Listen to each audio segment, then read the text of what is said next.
There was a great revival in the Hebrides in the early 1900s. Began to moved up to the pleading for it into the 40s. Maybe we could say it topped out in the early 50s. Two old women. One was 84 years old and one was 82 years old. One was blind and one was humped over so badly with spinal stenosis just arched over. But they had passion for revival. They wanted God to work. This is what happened. They couldn't even get out to the church to pray. They couldn't even get out to the church to worship. Their house became a place to meet. People came in. They got so passionate about revival coming to their isle, the Isle of Lewis. They got so passionate about it. They confronted the preacher and wanted to know if he was thoroughly right with God. And they prayed and prayed and prayed. And they'd seen the Lord, they said, with the church filled up and God blessing, a great overflow. And the fire of God struck that tiny little obscure place off the coast of Scotland. And when it happened, there was a young teenage boy that got saved in it. His name was Donald. And the preacher became so dependent upon Donald and so close to Donald, he would ask him to lead in public prayers and help him with the meetings, and he did. Oh, how God worked. People began to hear about it, and the revival fire spread. It spread. And God blessed in a great way. Those two old women, the kind of people don't want in a church anymore. And from that same island, there was a young girl who was a cousin to Donald Smith, who immigrated to America. Her name was Marianne Smith McLeod.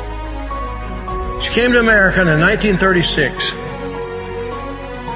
She met a man named Fred, and they were married. They fell in love. They were married.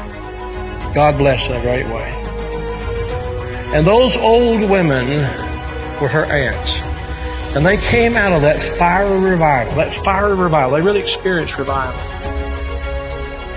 And they sent a Bible, a copy of the Word of God that had been used in a special way in that revival, to Marianne.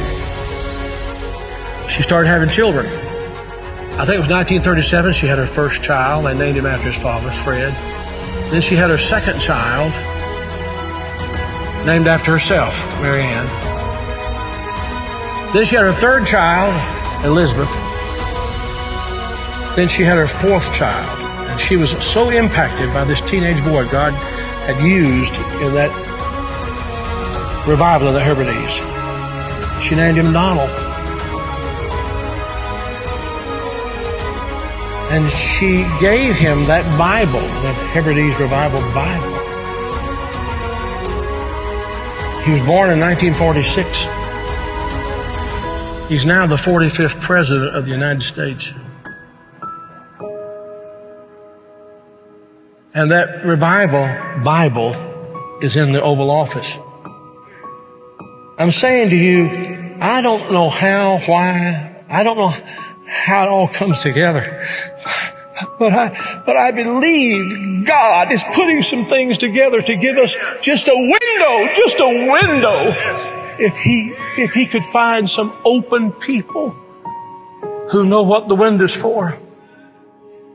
Can this be the time the window's open? Providentially, God has prepared the moment, and we will become the people of prayer, pleading with God. This is a plea.